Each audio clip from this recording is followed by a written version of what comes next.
Welcome back to the show where we cut through excuses and speak straight to the truth. Today, we're talking about something that separates winners from the wishful thinkers, and that is extreme accountability. Let me ask you something. How many times have you set the goal, got excited, told yourself it would be different this time, and then a week later, you're back into your old habits, and it's not because you're lazy, and it's not because you don't want to succeed, it's because you lack accountability. Most people never succeed because they don't hold themselves to a high standard to demand results. They set goals with no structures, no consequences, and no real commitment. And then we wonder why things never change. Today, in this episode, we're going to change that. So by the end of the episode, you'll know exactly how to create an accountability system that works for you so that failure is no longer the option, because the truth is, without it, without accountability, your goals are just dreams and borderline delusional. So let's dive into the first point of why most people fail. I know, it hits hard. You don't have any consequences. No real consequences for the lack of you putting in effort. So let's be honest. I see this as giving yourself too much slack. Let's say you want to lose weight to get in the best shape of your life, or to go to the wedding, to whatever it is. You don't follow through. Maybe you get to week 1 and the excitement kicks in and you're eating your food and going to the gym and amazing. But then you don't follow through.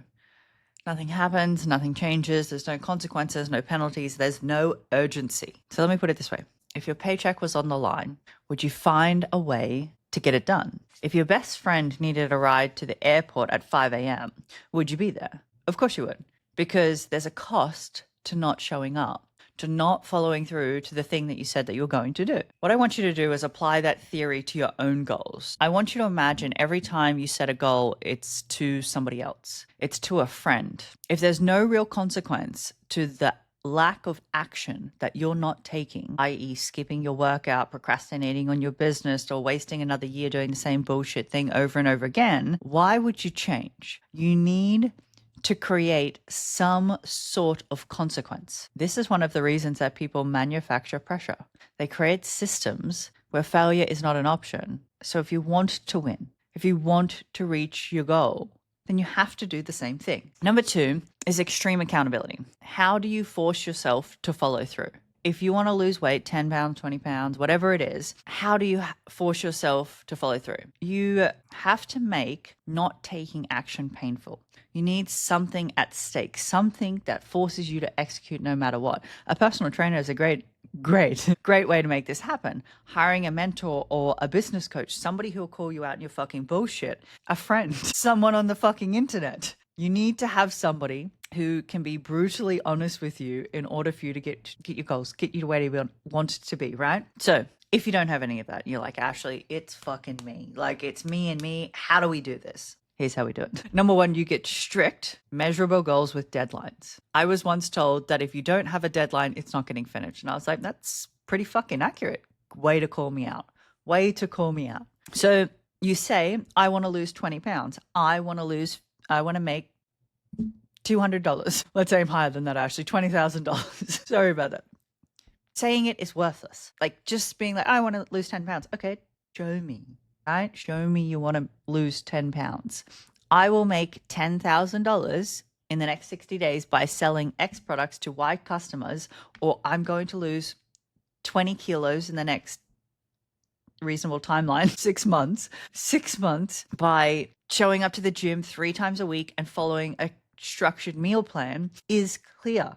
It's precise. It's measurable. It has a deadline. Now you have to hold yourself to it. So find yourself an accountability partner. If you have to hire somebody, hire somebody. If you have to, that's probably, like, to me, that's the best way. Hiring somebody, personal trainer, coach, whatever it is, do that. Hire somebody, get you to where you want to be. I will add in that if you don't follow through on something, there has to be a consequence, right? What is the consequence to your actions that don't, like, we're adults, right? We're adults here. Children have consequences to their actions. If they don't do their homework, they get in trouble, like, whatever it is. But to me, and I'm going to say this as somebody who was like this, it's little girl energy. Like, it's giving child. That's what it is, right? If you need some system to keep yourself accountable, cool, but you're giving child energy, and that's fine, but do something to get yourself out of it. And the last one is implement systems, because we love systems. To implement a system where failure is not an option. You want to lose weight? Put $500 on the line, $1,000, whatever it is, put it on the line. If you don't hit your fitness goal, that money goes to an organization, one that you don't like, preferable, because then you'll want to keep your money, right? Or it could go to a friend or whatever else. But you have to make yourself want to keep that. So what is it that would make you hurt if you lost $1,000 because you didn't take action? You can even do this with a coach, mentor, whoever. Put something on the line. Want to start a business? Publicly announce that shit. But not just the business. Publicly launch date. I'm going to host my first webinar the 10th of March. Amazing. Get to it. Whatever it is, get to it. I'm going to, I don't know, but just apply pressure. I can't think of one. Apply pressure to the point where it makes you want to break because you don't want to lose the money. You don't want to look like you didn't put in enough effort. I have a firm belief that people who do like marathon races, who do bodybuilding competitions and that, because they publicly announce their dates, you best believe they're doing that shit. And I was this way too. Ain't no way I'm getting up on stage and look like shit. You best believe I'm getting on that fucking stage to win. Apply that to every area of your life. Create an environment that you have no choice but to execute. No choice but to execute. I take this to extreme sometimes and I'm like, you're going to sink or fucking swim, so you better swim. It's extreme, but it works for me anyway. Number 3, the people who win take full ownership. You have to take ownership of your life. I don't care where you are. I don't care if you're at the bottom of the barrel scraping your way up. Been there numerous times. I had rock bottoms and I can poke a fucking stick at. I've been broke. But it doesn't matter because we all have a sad story. Take ownership of it, regardless of whether it's your fault or not, and move the fuck forward.